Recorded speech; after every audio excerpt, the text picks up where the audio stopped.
ටික කාලෙක ඉඳලා අපේ ජෙනරේෂන් එක AI chatbots එක කතා කරලා ගොඩක් වැඩ ලේසි කරගන්න සොලියුෂන්ස් හොයන්න පටන් ගත්තා. එතන හැමදේටම උත්තර තියෙනවා කියලා අපිට දැනුණු නිසා අපි chatbotව අපේ ළඟම කෙනෙක් කරගෙන ජීවිතේ තනියම ලියාගන්න අමාරු දේවල් වලට AI chatbot ගෙන් උත්තර අහන්න පටන් ගත්තා. ඉතින් මේ දිහා කාලයක් බලන් හිටිය කම්ෆර්ට් අපි තීරණය කළා හැම ප්‍රශ්නෙටම උත්තර තියෙන අලුත් chatbot කෙනෙක්ව හඳුන්වා දෙන්න. ඒ තමයි කම්ෆර්ට් GPT. මේ ප්‍රොජෙක්ට් එකේ එක ස්ටෙප් එකක් විදිහට රැන්ඩම්ලි තෝරගත්ත 4 දෙනෙක්ට කම්ෆර්ට් GPT try කරලා බලන්න අපි ආරාධනා කළා. ඔක්කොම හරි නේද? Hi, මම දේවින්දි. මම ඉන්ටර්නැෂනල් ස්කූල් ටීචර් කෙනෙක්. මට ඉන්නවා අක්කයි නංගි දෙන්නේ. ඒ දෙන්නම මේ වෙද්දි මැරිඩ්. මේ වෙද්දි ගෙදර ඉන්නේ මමයි අම්මයි තාත්තයි විතරයි. ගොඩක් අයට තියෙන ප්‍රශ්නයක් තමයි වයස අවුරුදු 30ක් වෙලත් මම තාම මැරි කරලා නැත්තේ ඇයි කියන එක. හැමෝම මගෙන් අහනවා අයියෝ තාම මැරි කරලා නැත්තේ. ඔයාට මේ වෙද්දි කෙනෙක් ඉන්නවද? තාත්තයි අම්මයි නැති දවසක ඔයා කොහොමද ජීවිතේට තනියෙන් මුහුණ දෙන්නේ? ඔන්න ඔය වගේ ප්‍රශ්න ගොඩක් මගෙන් අහනවා. ඉතින් මේ හැම දෙයක්ම මගේ ඔළුවට නම් හරිම හිසරදයක්. ඒ දේවල් එහෙම වෙන්න හේතු වෙලා තියෙන්නේ වයස අවුරුදු 30ක් වෙලත් මම තාමත් මැරි කරලා නැති නිසා. මේ වයසින් අනිත් හැමෝම මේ වෙද්දි මැරි කරලා. ඉතින් මේ වගේ වෙලාවක මගේ ඔළුවට ලොකු ප්‍රශ්නයක් ඇති වෙලා තියෙනකොට මගේ මේ සිටුේෂන් එක කන්ට්‍රෝල් කරගන්න මම මේ ප්‍රශ්නෙට විසඳුම හොයන්නේ AI chatbot ගෙන්. ඉතින් මේ විදිහට AI chatbot ගෙන් මම ප්‍රශ්නෙට උත්තර හොයද්දි එයා විතරයි මගේ දිහා පුදුමෙන් බලන්නේ නැත්තේ.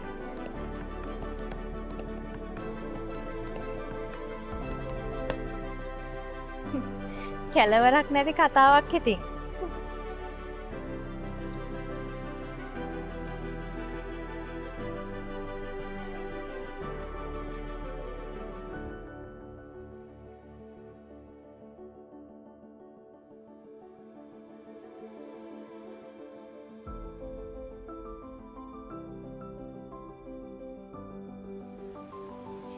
ඒ වගේ තමයි මට උත්තර හම්බෙන්නේ.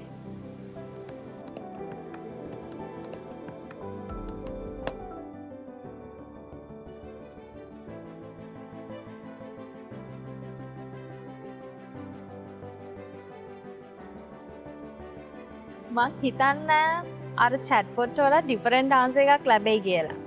but අපි බලමු.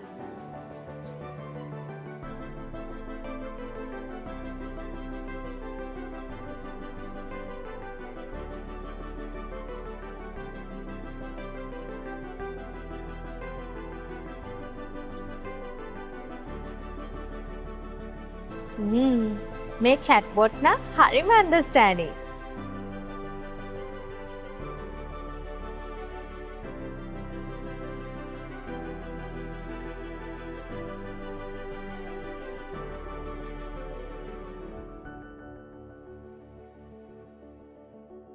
Wow.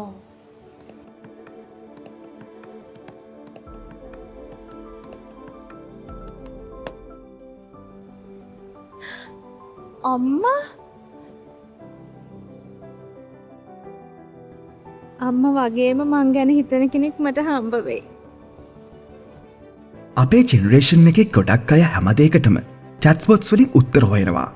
ඒත් කොයි තරම් දියුණු තාක්ෂණයක් වුණත් කෘත්‍රිම බුද්ධියට බෑ අම්මට තරම් අපිව හරියටම තේරුම් ගන්න. අම්මා ළඟ තියෙන සෙනෙහස ඒ සනීපය දෙන්න. ලයිෆ් එකේ සමහර දේවල් වලදී අපි අනිත් අයට වඩා වෙනස් වෙන්න පුළුවන්. හැබැයි අම්මා කවදාවත් අපේ වෙනස්කම් ප්‍රශ්නයක් කරගෙන නැත්තේ අම්මා ගාව තියෙන කම්ෆර්ට් බව නිසා.